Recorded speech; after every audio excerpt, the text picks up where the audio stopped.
Well, here we are. I turned down here at the next block. Thanks, mister. I'll get off there.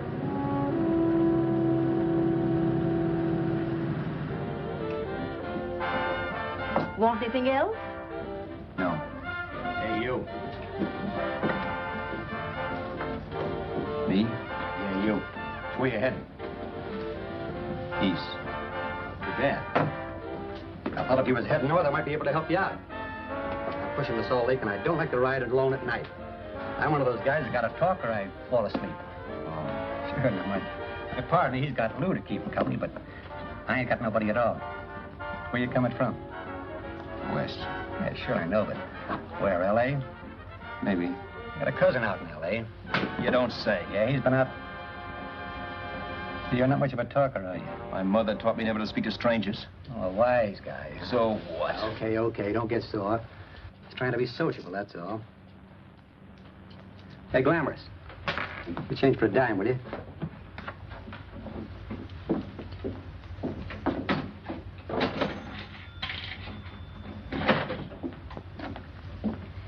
Let's have something quieter this time, Joe. My head's splitting. Is that what's wrong with it? Done with your coffee? No. And don't rush me, will you?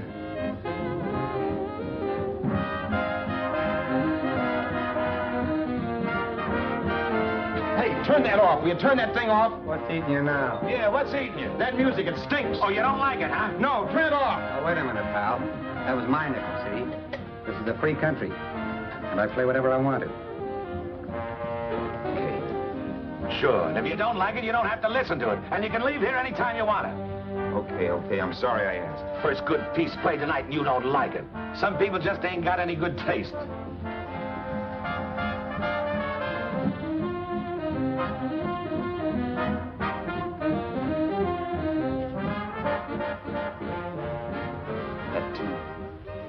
That tune. Why was there always that rotten tune? Following me around, beating in my head, never letting up. Did you ever want to forget anything? Did you ever want to cut away a piece of your memory or blot it out? You can't, you know. No matter how hard you try. You can change the scenery. But sooner or later, you'll get a whiff of perfume or somebody will say a certain phrase or maybe hum something. Then you're licked again. I can't believe that you're in love with me. I used to love that song once. So did the customers back in the old Break of Dawn Club in New York. I can't remember a night when I didn't get at least 3 requests for it. Sue, she was always selling it too. Those were the days.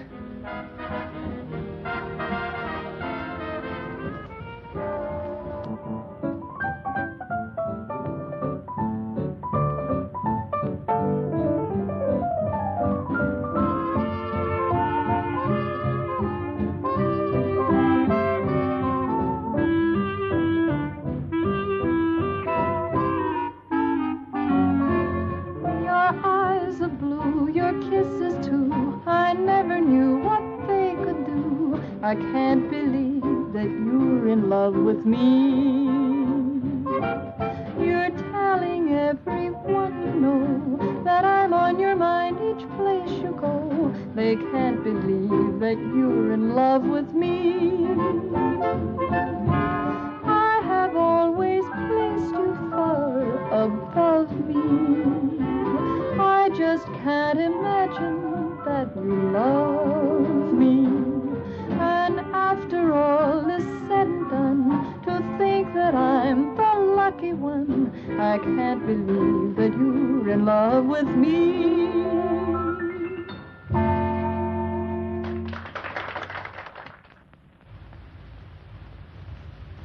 It wasn't much of a club, really.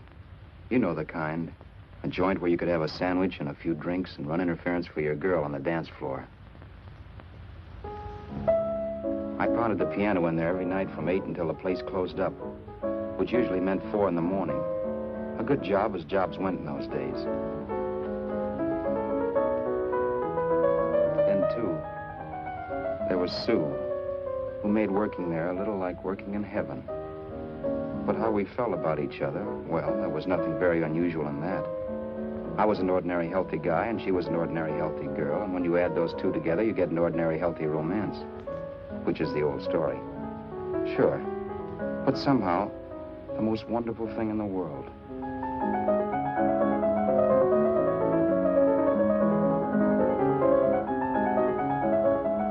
All in all, I was a pretty lucky guy.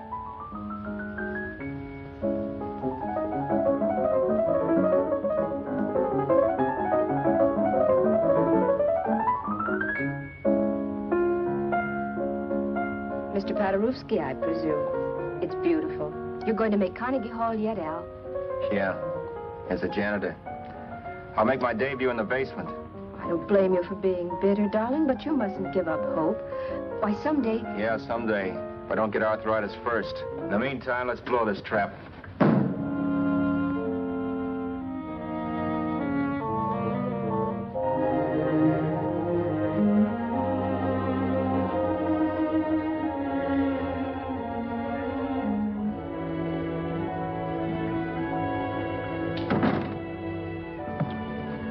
Like to get something to eat, hon? Oh, I don't think so, Al. I lose my appetite working in this flea bag. Let's go home. Okay. I can't stand much more of that dump. Did you see that drunk tonight trying to paw me? No, what drunk? Does it matter what drunk? Say, what's the matter with you tonight, darling?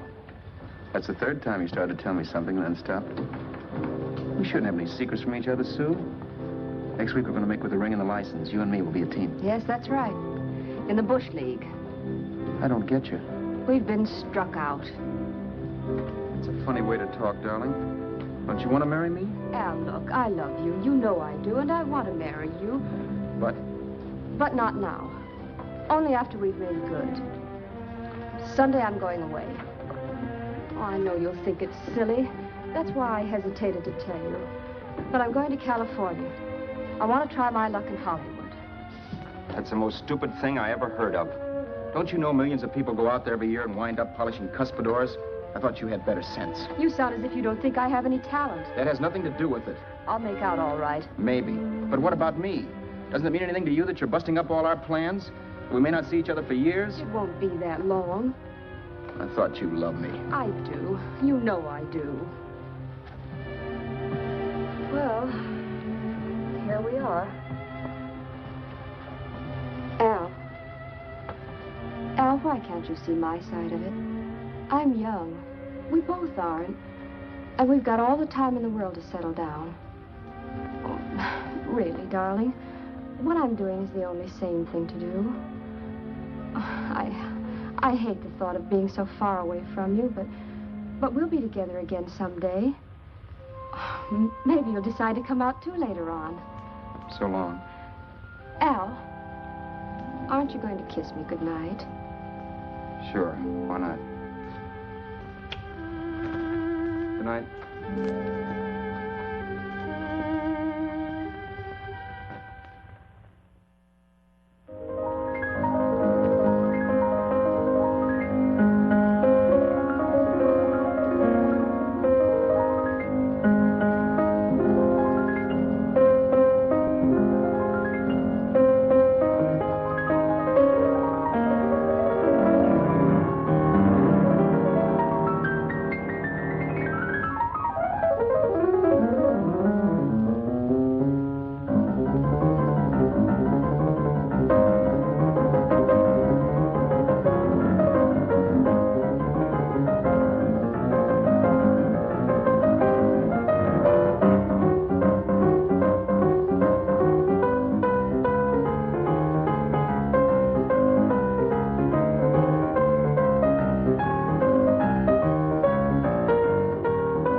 Say, Roberts, you hit the jackpot this time.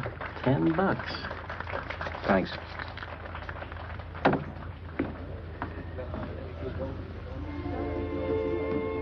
So when this drunk handed me a 10 spot after a request, I couldn't get very excited. What was it, I asked myself? A piece of paper crawling with germs. It couldn't buy anything I wanted. It couldn't... Then I thought of something.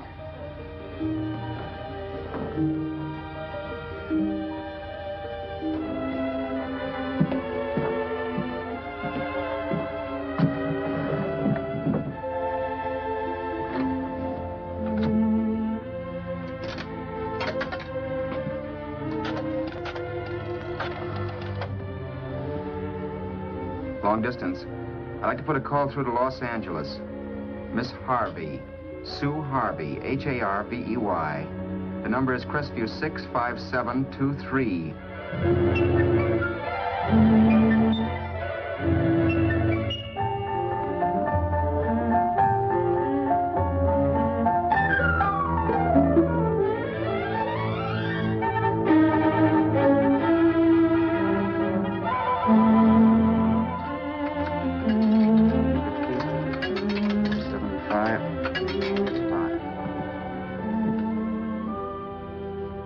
Hello, Sue? This is Al. Oh, baby, it's great to hear from you, too. What's that? You do? Oh, me too, darling. I thought I'd go batty without you. I just had to... Huh? You're working as a hashlinger? Gee, honey, that's tough. Those guys out in Hollywood don't know the real thing when it's right in front of them. You just stick it out, Sue, baby. Keep going around to those casting offices. I'm sure you'll click. Look, I'll tell you what. You stay put out there, I'll come to you. No, don't try to stop me. Just expect me. Train? Who knows? Train, plane, bus, magic carpet. I'll be there if I have to crawl. If I have to travel by pogo stick. And then, let's get married right away, huh? That's the stuff. That's what I've been wanting to hear you say. Well, goodbye for now.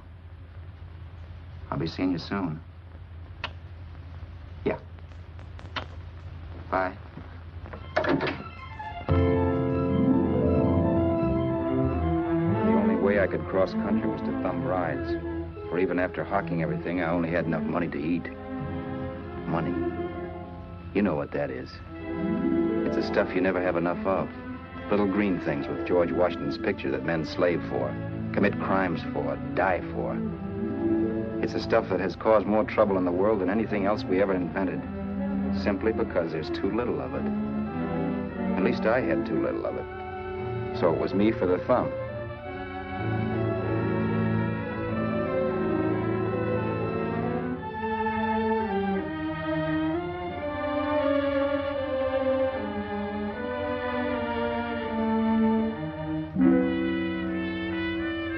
Ever done any hitchhiking? It's not much fun, believe me. Oh, yeah, I know all about how it's an education, how you get to meet a lot of people and all that. But me, from now on, I'll take my education in college, or in PS 62, where I'll send $1.98 in stamps for 10 easy lessons.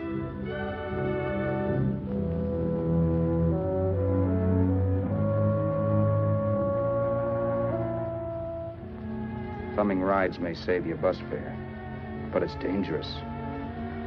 You never know what's in store for you. You hear the squeal of brakes. If only I had known what I was getting into that day in Arizona.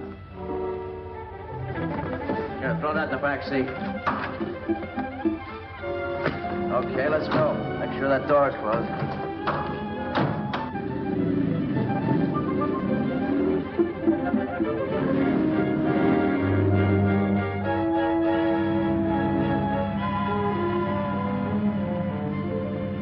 Emily Post ought to write a book of rules for guys thumbing rides. Because as it is now, you never know what's right and what's wrong. We rode along for a little while, neither one of us saying anything. I was glad of that. I never know what to say to strange people driving cars. Then, too, you can never tell if a guy wants to talk. A lot of rides have been cut short because of a big mouth. So I kept my mouth shut until he started opening up. Hand me that little box in the compartment, will you, pal? Hold the wheel, will you?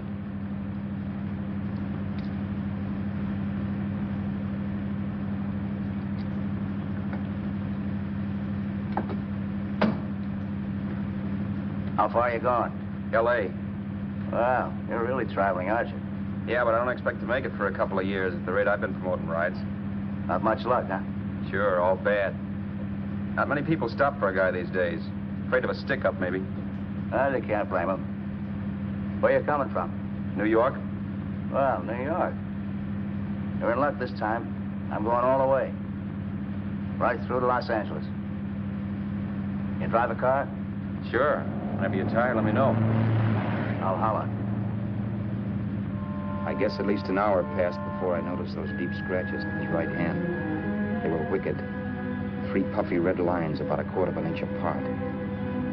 He must have seen me looking at them because he said, Beauties, aren't they? They're gonna be scars someday. What an animal. Whatever it was, it must have been pretty big and vicious to have done that. Right on both counts, New York. I was tussling with the most dangerous animal in the world. A woman. She must have been Tarzan's mate. Looks like you lost the bout. Certainly wasn't a draw. You know, there ought to be a law against dames with claws. Yeah. I tossed her out of the car in her ear. Was I wrong? Give a lift to a tomato, you expect her to be nice, don't you? Yeah. After all, what kind of dame's son rides? Sunday school teachers? Yeah. A little witch. She must have thought she was riding with some fall guy. And me, who's been booking horses around racetracks since I was 20. I've known a million dames like her. 2 million. Yeah. Stopped the car, opened the door. Take it on the Arthur Duffy sister, I told her. That's the stuff. As that was done, huh? But if you want to see a real scar, brother, get a load of this. Wow. I got that one dueling. Dueling? Yeah, we're just kidding, of course. My dad owned a couple of Franco-Prussian sabers. Kept them on the wall for decorations. Well, one day, another kid and I took them down when the old man wasn't around. Had a duel. He got me in the arm here. Pretty mean cut. Infection set in later. Yeah, I can see that. Now, give me that box again, will you? Yeah.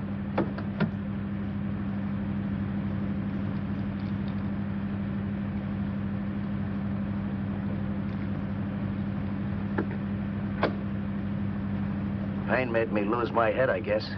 I began slashing. Before I knew it, I'd put the other kid's eye out. That was tough.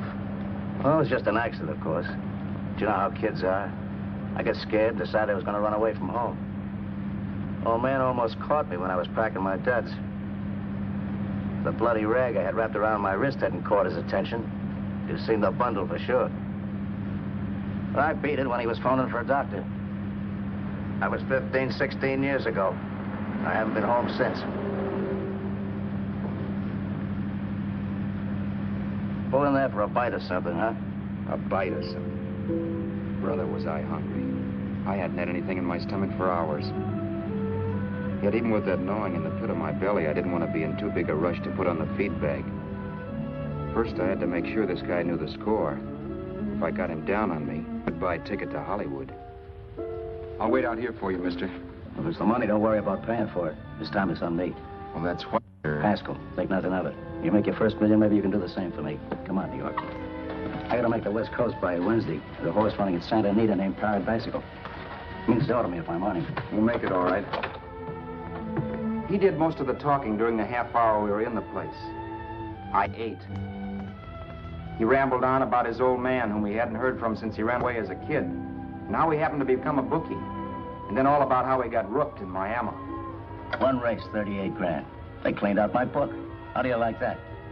That was tough luck. Yeah, and I'm supposed to be the smart guy. Well, you just wait. I'm going back to Florida next season with all kinds of jack. And you watch those stinkers run for cover. You want anything else? No, thanks. I've had plenty.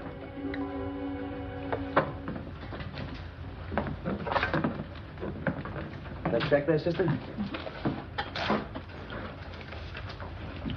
Oh, just a minute. Your change, sir. Keep it, sister. Oh, thank you, sir. Call again. I'll be waiting outside for you when you finish work. Sharp check, huh?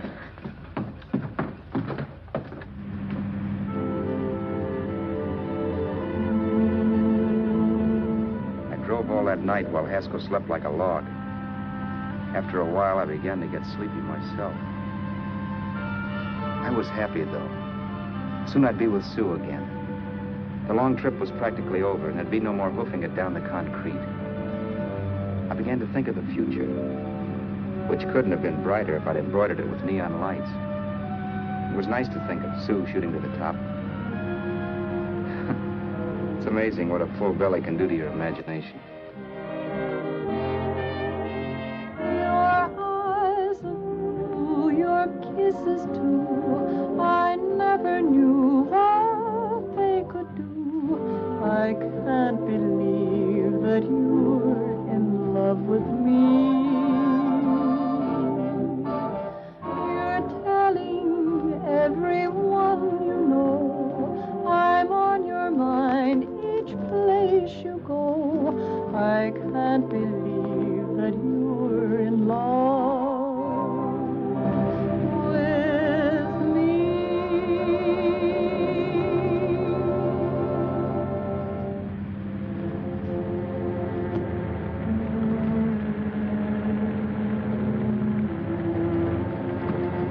Mr. Haskell? Mr. Haskell?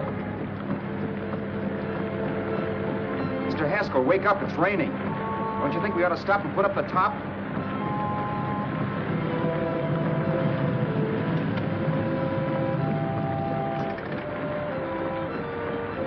Mr. Haskell, I'm going to put up the top.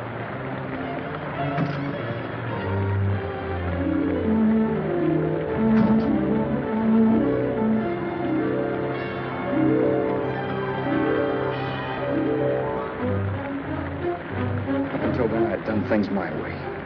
But from then on, something else stepped in and shunted me off to a different destination than the one I had picked for myself. But when I pulled open that door... Mr. Haskell, what's the matter? Are you hurt? Are you hurt, Mr. Haskell? Start your sermon. I'll listen to it. But I know what you're going to hand me even before you open your mouths. You're going to tell me you don't believe my story of how Haskell died and give me that don't make me laugh expression on your smug faces. I saw at once he was dead, and I was in for it. Who would believe he fell out of the car? Why, if Haskell came too, which of course he couldn't, even he would swear I conked him over the head for his dough. Yes, I was in for it. Instinct told me to run, but then I realized it was hopeless. There were lots of people back down the road who could identify me. That gas station guy and the waitress. I would be in the worst spot then, trying to explain why I beat it. The next possibility was to sit tight and tell the truth when the cops came. But that would be crazy. They'd laugh at the truth. And I'd have my head in the noose. So what else was there to do but hide the body and get away in the car? I couldn't leave the car there with him in the gully. That would be like erecting a tombstone.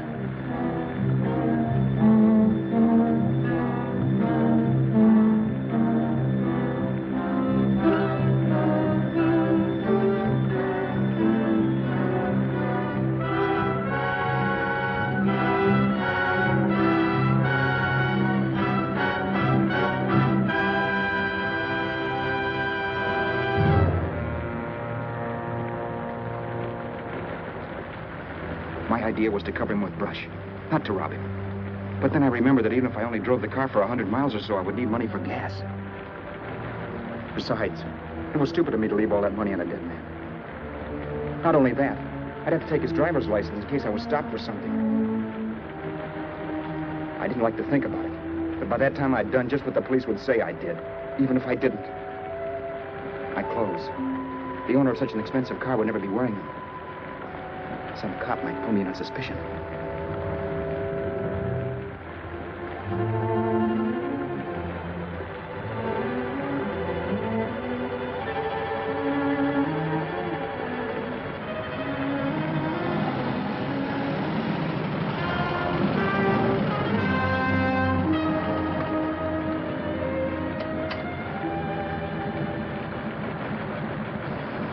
Hey, you, this your car?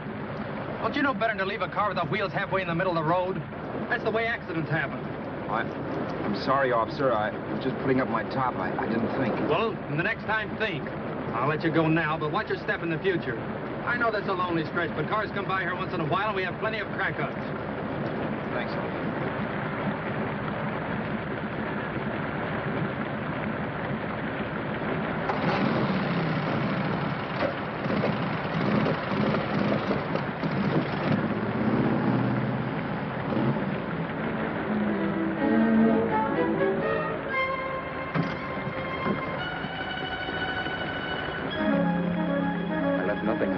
me away as Roberts. If they found a dead man in the gully now, it would be me.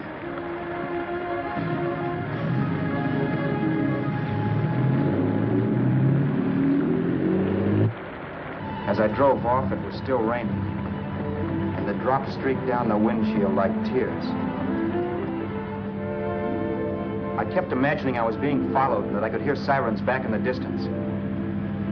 Just how long it took me to cover the 60-odd miles to the California state line, I don't know. I lost all track of time. But the rain had stopped and the sun was up when I pulled up to the inspection station.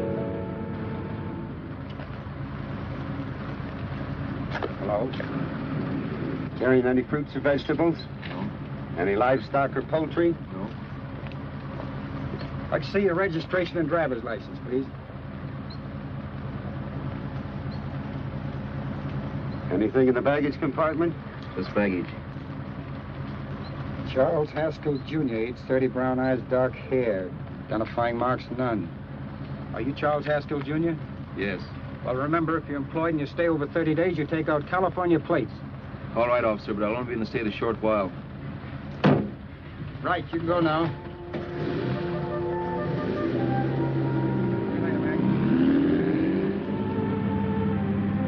I couldn't drive any farther without some sleep. Cops or no cops, I knew I had to hit the hay and hit it hard. I was dead tired.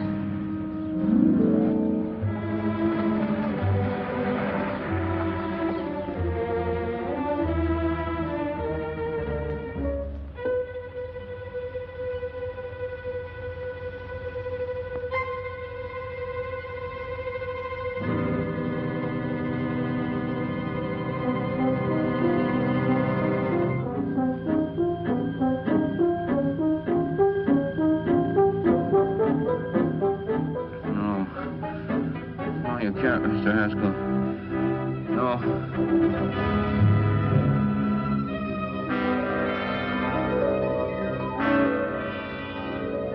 Mr. Haskell, you can't die. I think I did it. No, Mr. Haskell. No.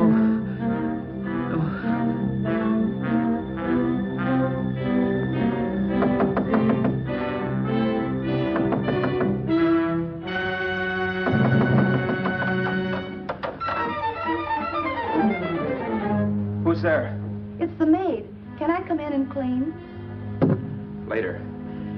In a half hour. All right, sir.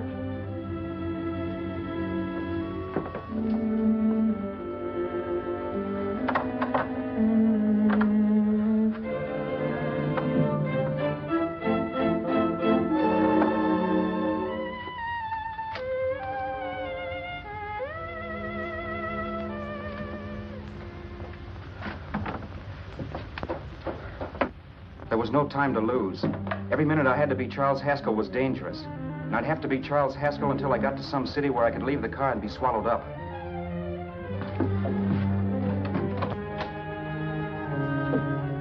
That meant driving the car as far as San Bernardino, maybe even to Los Angeles. In a little town, I might be noticed, but in a city, I should be safe enough. Then, after I ditched the car, I could go on to Sue. But those 5 minutes at the state line made me realize it might be a good idea to find out a little bit about Mr. Haskell. Then if anybody asked me questions, I could give the right answers. The first thing I found out was that I had $768. This was a lot of jack, but believe me, it was the kind of money I'd rather not have.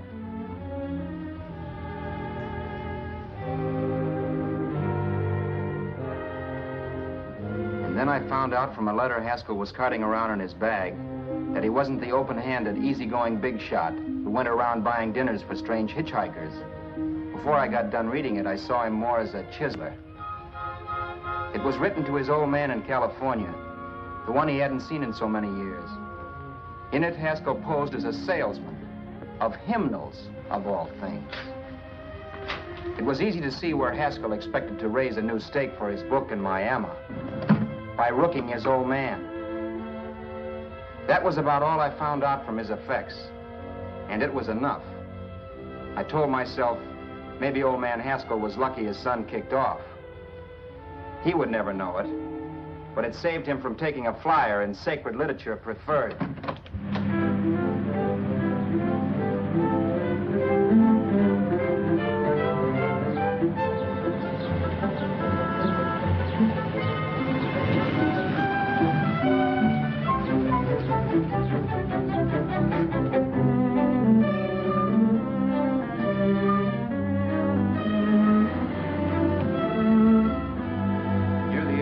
Desert Center, I pulled up for water.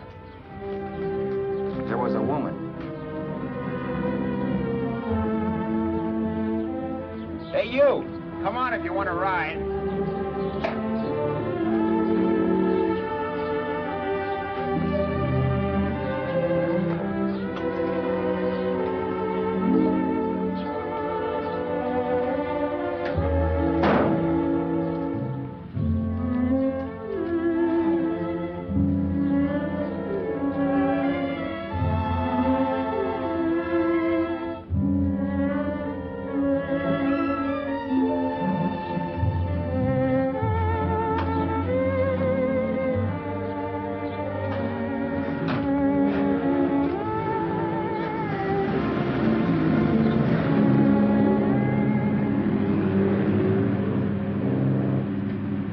How far are you going?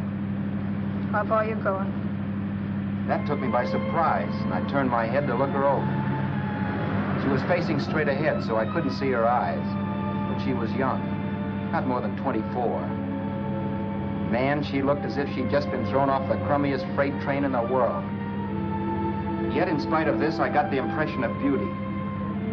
Not the beauty of a movie actress, mind you, or the beauty you dream about when you're with your wife, but a natural beauty. A beauty that's almost homely because it's so real. Then suddenly she turned to face me. How far did you say you were going? Los Angeles? L.A.? L.A.'s good enough for me, mister. That's what I was afraid of. What'd you say? Oh, nothing, just thinking out loud. People get in trouble for doing that. What's your name? You can call me Vera if you like. You live in Los Angeles? No. Where are you coming from? Oh, back there. Needles? No. Oh, sure, Phoenix. You look just like a Phoenix girl. Are the girls in Phoenix that bad? The girl must have been pretty tired, because she fell asleep not 20 minutes after she stepped into the car. She lay sprawled out with her head resting against the far door, like Haskell. I didn't like that part of it much, but I didn't wake her up. It wasn't that this girl still worried me. I'd gotten over that funny feeling I had when she looked at me, which I put down as just my jangled nerves. With her eyes closed and the tenseness gone out of her, she seemed harmless enough. And instead of disliking her, I began to feel sorry for her. The poor kid probably had had a rough time of it. Who was she anyway? And why was she going to Los Angeles? And where'd she come from in the first place? The only thing I knew about her was her name. Not that it made any difference. A few hours more and we'd be in Hollywood. I'd forget where I parked the car and look up Sue. This nightmare of being a dead man would be over. Who this dame was, well, it was no business of mine. Where did you leave his body? Where did you leave the owner of this car?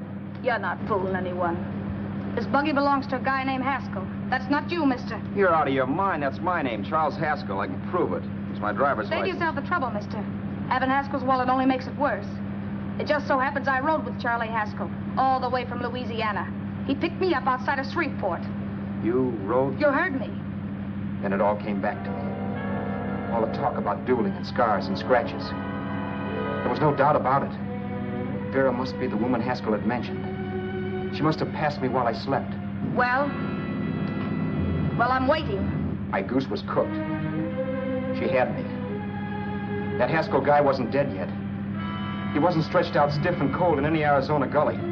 He was sitting right there in the car, laughing like mad while he haunted me. Well? There was nothing I could say. It was her move. Vera, whatever her name was just my luck picking her up on the road. It couldn't have been Helen, or Mary, or Evelyn, or Ruth. It had to be the very last person I should ever have met. That's life. Whichever way you turn, fate sticks out a foot to trip you.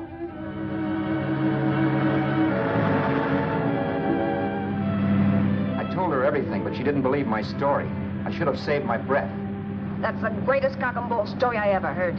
So he fell out of his car. Say, who do you think you're talking to, a hick? Listen, mister, I've been around, and I know a wrong guy when I see one. What'd you do, kiss him with a wrench? Now, wait a minute. What I told you was true. You see, that's why I had to do it. You think I killed him. Well, the cops would have thought so, too. Yeah, well, maybe they still think so. What makes you so sure I'll shut up about this? Girl, I'm innocent. Give me a break, will you? It won't do me any good having you pinched. The cops are no friends of mine. Now, if there was a reward, but there isn't. Thanks. Don't thank me yet. I'm not through with you by a long shot. Let's see that roll.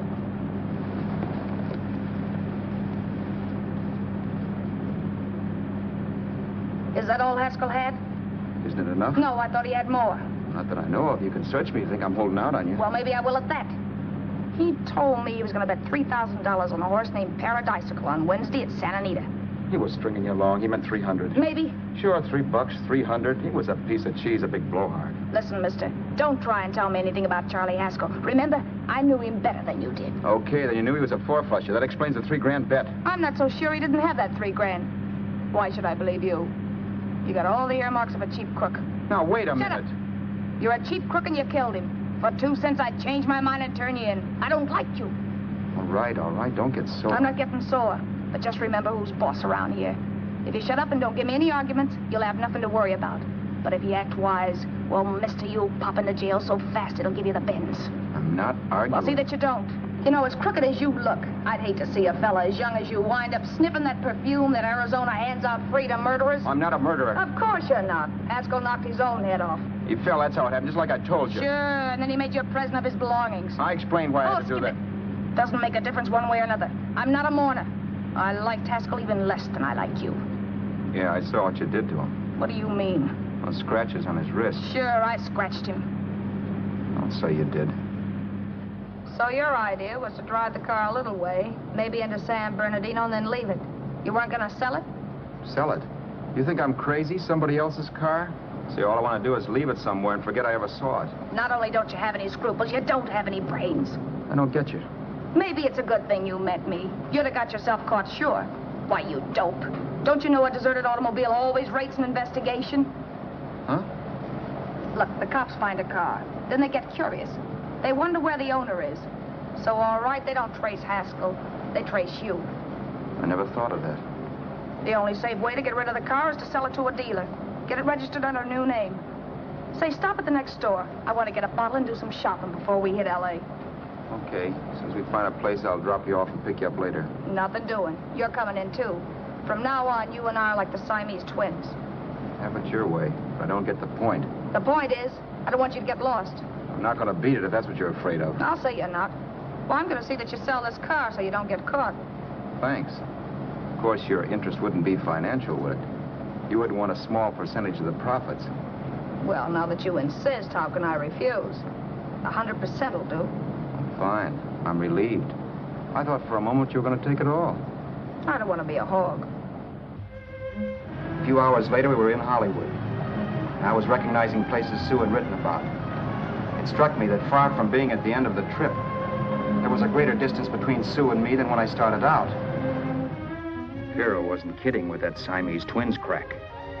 She rented a little apartment as Mrs. Charles Haskell. When I objected to this, she explained that it was on account of the car. A dealer might think something was funny if he called and found we were using different names.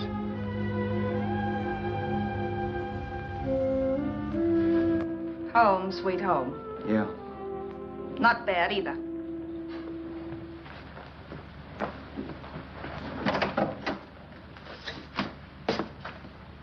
In case there's any doubt in your mind, I'll take the bedroom. Yeah. Sure is stuffy in here.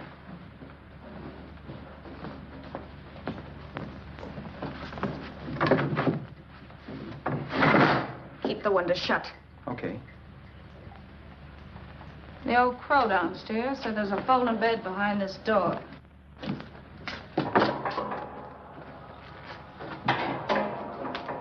You know how to work it? I invented it. Some joint. One can't have everything.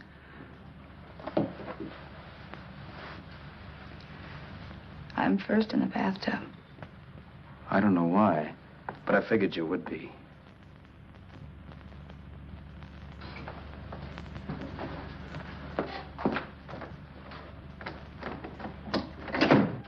Boy, oh boy. It sure feels good to be clean again. I must be 10 pounds lighter. You must be. Well, hitching rides isn't exactly the way you keep your schoolgirl complexion. I wish that guy with the sacks would give up. Gets on my nerves. Forget it. Have a drink. Aren't you afraid I might take you up on it? If I didn't want to give you a drink, I wouldn't have offered it. Why be a sorehead, Roberts? You got yourself into this thing. You should be grateful I'm not turning you in. Why, if I wasn't regular, you'd be in the pen this minute, being photographed, fingerprinted, and being pushed around by the cops. So cheer up. Get rid of that long puss. Or is your conscience bothering you?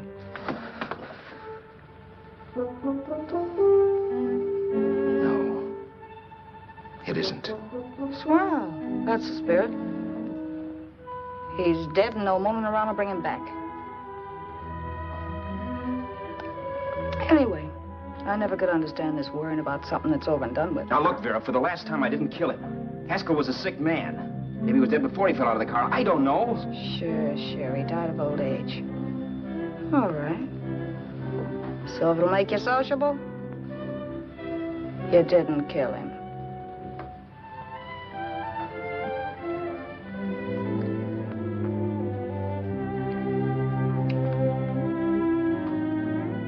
Thanks.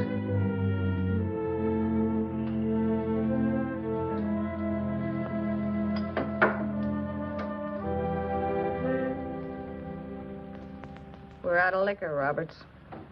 Yeah. Too bad. I felt like getting tight tonight. Well, I think you succeeded. Am I tight? As a prima donna's corset. That's good. I wanted to get tight.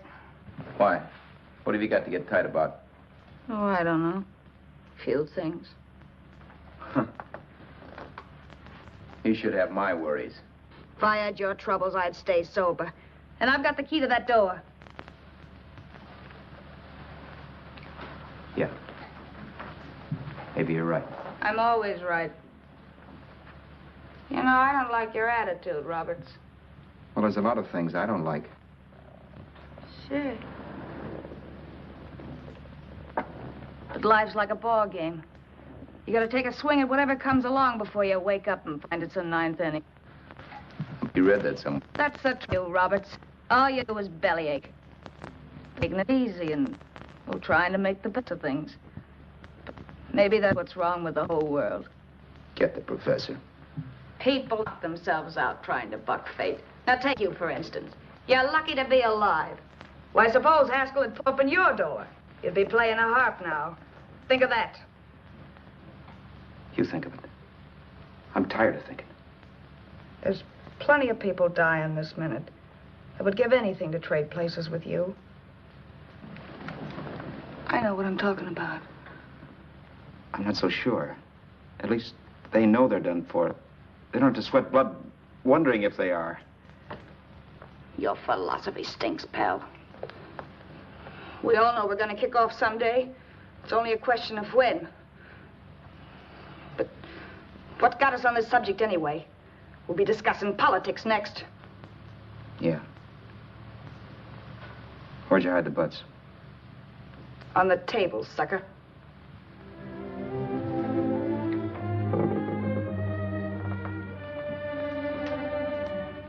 We bored each other with conversation for a couple of hours longer.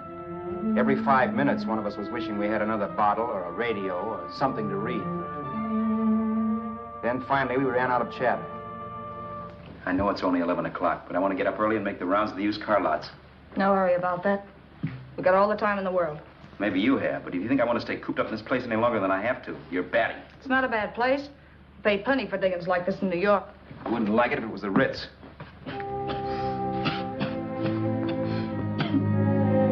Rotten liquor. You got a mean cough. Want to do something about it. I'll be all right. That's what Camille said. Who? Nobody you know. Wasn't that the dame that died of consumption? Yeah. Wouldn't it be a break for you if I did kick off? You'd be free with all Haskell's dough and car. I don't want to see anybody die. Not even me. Especially not you. One person died of me. If you did, well, that's all I need. You don't like me, do you, Roberts? Like you. I love you. My favorite sport is being kept prisoner. After we sell the car, you can go to blazes for all I care. But not until then.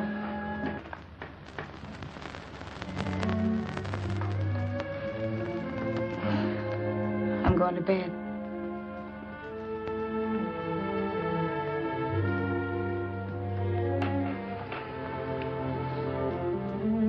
Good night, Roberts. Don't try and sneak away during the night. All the doors are locked. Anyway, if I find you gone in the morning, I'll notify the police. They'll pick you up. Don't worry, I know when I'm in a spot. Well, good night. I hope that portable rack isn't too uncomfortable for you. Don't lose any sleep over it, will you, Vera?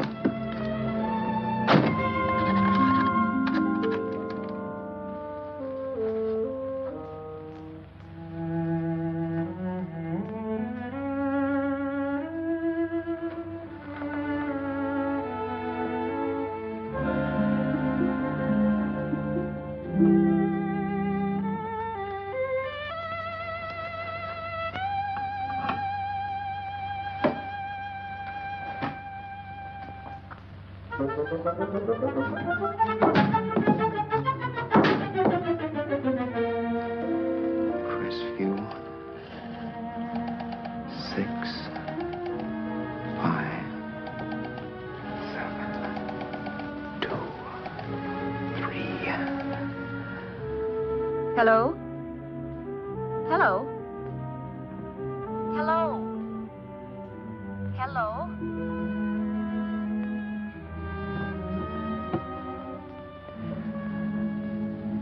No. Not yet, darling. Tomorrow. Maybe. If this were fiction, I would fall in love with Vera, marry her, and make a respectable woman of her. Or else she'd make some supreme Class A sacrifice for me and die. Sue and I would bawl a little over her grave and make some crack about there's good in all of us. But Vera, unfortunately, was just as rotten in the morning as she'd been the night before. All right, I'm coming. Look, Vera, it's almost noon. So what?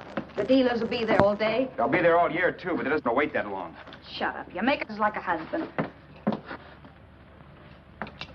Well, do I rate a whistle? You sure do, but let's go. Let's go, let's go. I spent $85 in 2 hours preparing bait, and all you can say is let's go. Come on.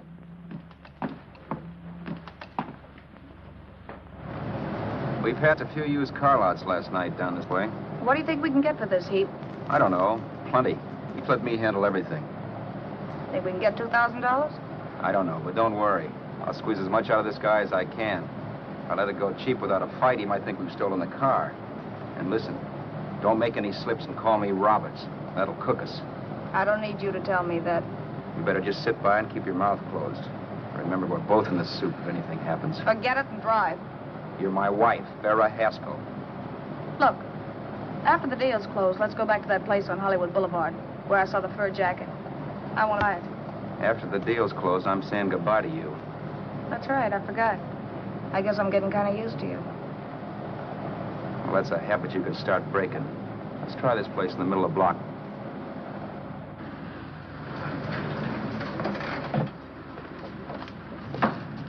Good afternoon. What can I do for you? We're interested in selling a car. If the price is right. Well, if it's in good mechanical condition, it should blue book for about $1,600. Tony, take a look at this motor. 1,600. Are you kidding?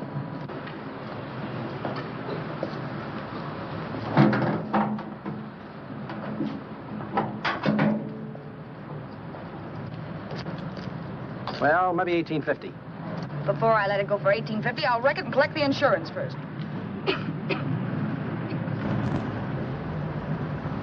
Lady, this motor's seen a lot of driving.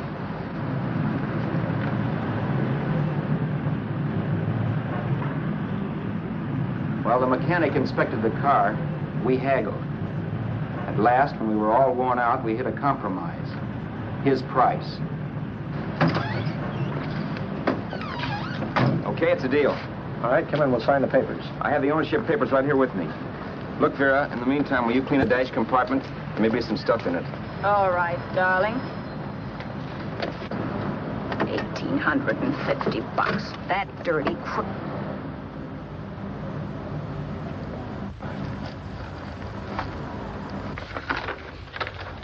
New York, huh? Yeah. But you bought the car in Miami? Yeah. Well, now let's see about the insurance. We can either have it transferred or canceled. What kind of insurance do you have, Mr. Haskell? Well, aren't all the papers there? I don't see any. Surely you know what type of insurance you carry in the car. The name of the company?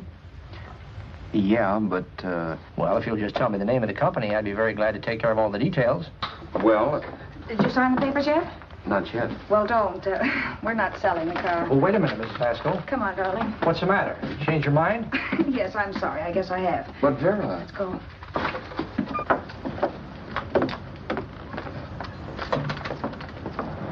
You got me out of a tight spot, Vera. But I still don't understand all this. You will in a minute. I almost threw away a gold mine. $18.50 isn't to be sneezed at. The car doesn't book for as much as I thought. We're not selling the car. You want to keep it. Now, wait a minute, Vera. You said yourself I wouldn't be safe until the car was in someone else's name. I'd like to be free of this mess when I go. That's just it, Roberts. You're not going. There's a drive-in at the next corner. Pull in there and we'll get a bite to eat. And I'll explain. What is this, another one of your brilliant ideas?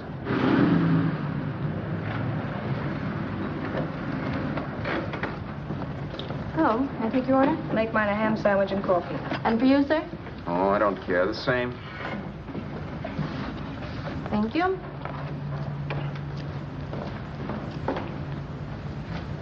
Get this, Vera.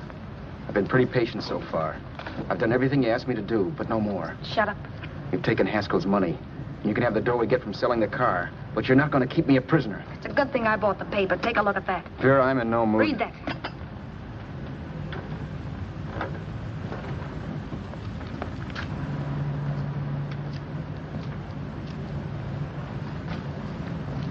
No. Yes. No, I won't do it. Yes, you will. You think I'm crazy? It's impossible, I tell you. Excuse me.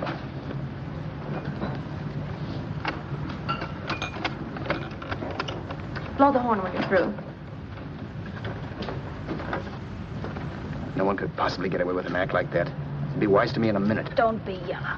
You look enough like him. The same coloring and the same build. See how his clothes fit you? No kidding, you almost had me fooled for a while. Oh, grow up, Vera. Don't you think a father knows his own son? And there must be other relatives. The father won't have to know you. We'll wait till he gives up the ghost. He's an old geezer and he won't pull through. And as far as other relatives are concerned, they haven't seen you in 15 or 20 years. Eat. I'm not hungry. And I won't do it. It's not as tough as it sounds. Remember, you've got all kinds of identification. His car, letters, license. I could never get away with it. It's the stupidest thing I've ever heard. The old boy has scads of dough. Look in the paper there. Personal fortune assessed at over $15 million. He'll leave plenty, I tell you. Maybe he cut off his son. How do we know? It's out, Vera. I won't have anything to do with it. I think you will. Look, Vera, I'll do anything within reason. But not that. So forget it. Find yourself another stooge. You sap. You'll be fixed for the rest of your life as Charlie Haskell. You can take your inheritance and go away. No more worrying about the rent, no sweating, scheming, wondering where your next meal's coming from. Think about that, Roberts. Vera, please, you're talking too loud. On this, I'm splitting 50-50 with you. Sure, why not? We're both alike, both born in the same gutter. Now, take it easy, Vera. There's people around here. You don't know what you're talking about. We'll wait till we read that old man Haskell's dead. Then you show up. Like you read in New York that he was sick. No. Suppose he doesn't die. He will. I know he will. Something tells me. But as much as I insisted I would have no part of her scheme, Vera was taking it for granted I would. Neither of us had our mind on the cards as we played that night. I knew we were just trying to kill time between newspaper editions. This was a death watch for Vera. Maybe it was for me, too. Don't you realize if I'm caught, they'll want to know where I got the car and stuff, and they'll have me on a murder charge. If you're smart, you won't get caught. I knock for 7. And if I'm caught, don't you realize you'll be out, too?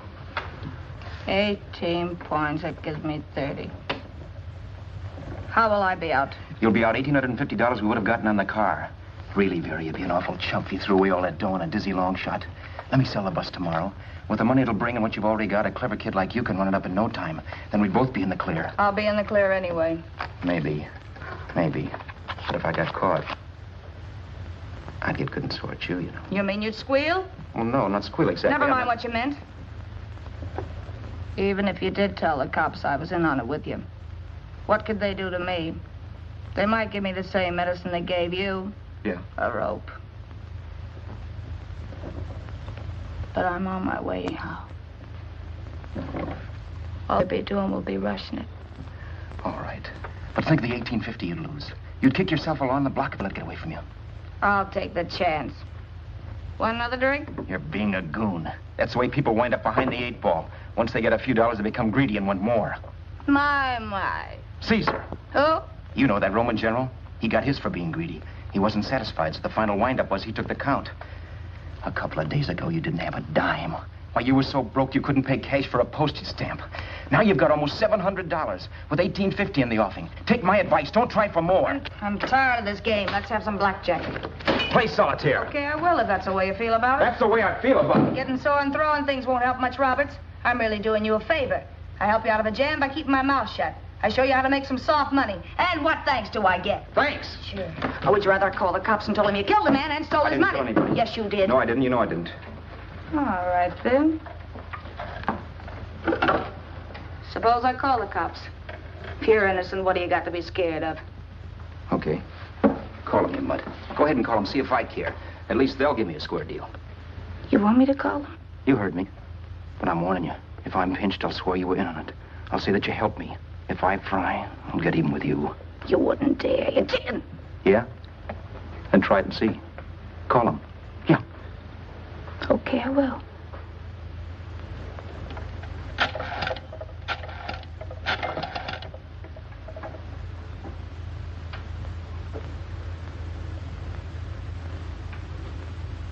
Information?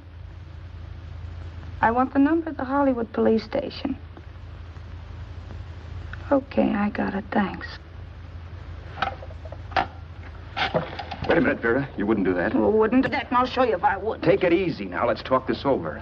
This was early in the evening, and the conversation, while hectic, was at least pitched low. But as the minutes passed, and more obstacles to her plan popped into my head, the air got blue. Each word coming from our lips cracked like a whip. I reminded her that as Charles Haskell, I didn't even know my mother's name, where I'd gone to school, the name of my best friend, whether I had an Aunt Emma or not, my religion, and if I'd ever owned a dog. I didn't even know what my middle initial stood for. I also pointed out that the real Haskell had a scar on his forearm. His people never saw that scar. He told me he ran away right after putting out the kid's eye. Yeah, but his father knew he was cut. It'd have to be some kind of a mark. So what? The old man's dead, or will be. I hope by tomorrow morning's papers. Anyway, you could cut yourself a little, couldn't you? Boy, for that kind of dough, I'd let you cut my leg off. You're drunk and you're crazy mad, Vera. Turn me in if you want to, but I won't get mixed up in this. Besides, how do we know Haskell was such a phony? Maybe it wasn't the man's son at all. Maybe he just dreamed it up. Well, dreaming or not, you won't be dreaming when the law taps you on the shoulder. There's a cute little gas chamber waiting for you, Roberts. And I hear extradition to Arizona's a cinch. Where's that phone? Vera! Leave me alone. Vera! Here. I want a phone. Call police. I hate you, yellow stinker. You leave me alone. I'll let you alone when you promise to leave the phone where it is. You're drunk. You don't know what you're doing. You're hurting me. Will you promise? All right.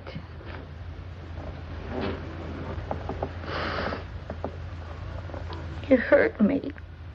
I'm sorry, but... And it's hot in here. Open up a window. It's not hot. Don't tell me. Now, do you do it or do I do it? You're no gentleman, see? Yeah. All right. I'll open up the window.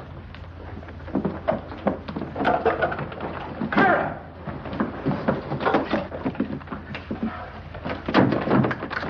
Vera, open the door. Please open the door. Vera, open the door. Don't use the phone. Listen to me. I don't like you, Roberts. You're no gentleman, see? You hurt my hand, and I'm going to get even with you. If you don't open the door, I'm going to kick it down, Vera. Vera, don't call the cops. Listen to me. I'll do anything you say. Vera, let me in. I'll break the phone.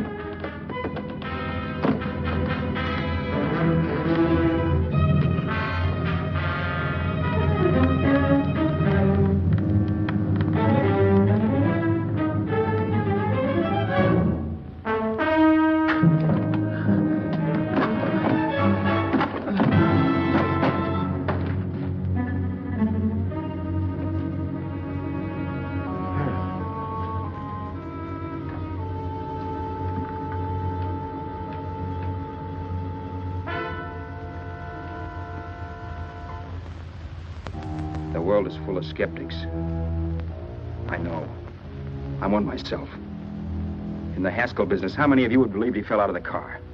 And now, after killing Vera without really meaning to do it, how many of you would believe it wasn't premeditated? In a jury room, every last man of you would go down shouting that she had me over a barrel and my only out was force. The room was still. So quiet that for a while I wondered if I had suddenly gone deaf. It was pure fear, of course.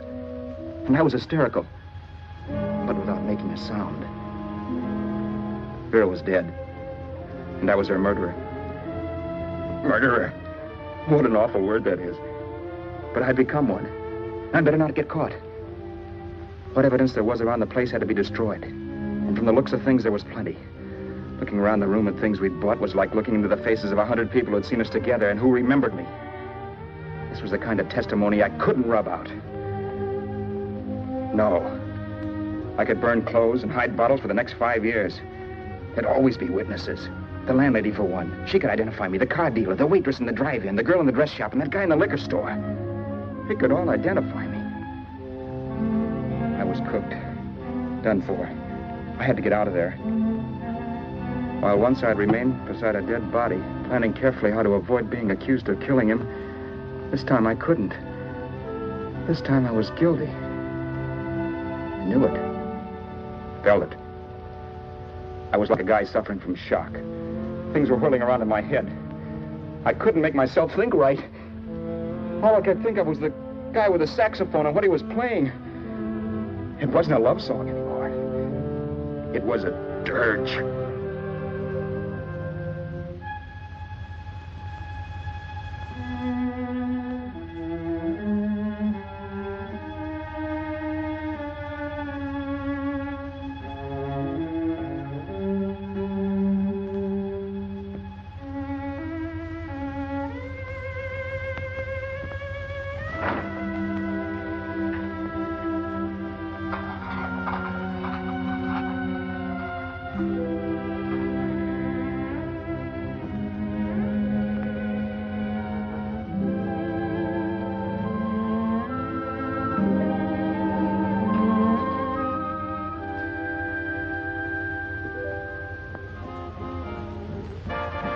My problems weren't solved. I had to stay away from New York for all time. Because Al Roberts was listed as dead and had to stay dead. And I could never go back to Hollywood. Someone might recognize me as Haskell. Then, too, there was Sue. I could never go to her with a thing like this hanging over my head. All I could do was pray she'd be happy.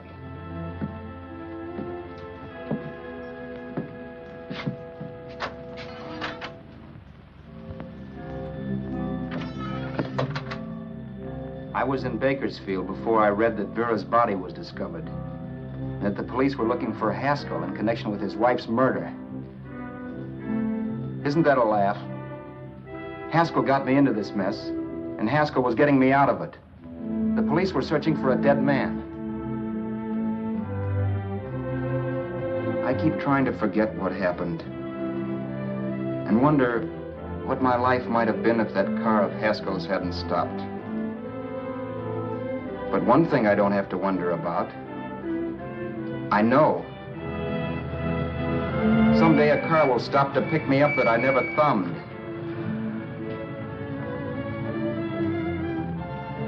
Yes. Fate, or some mysterious force, can put the finger on you or me for no good reason at all.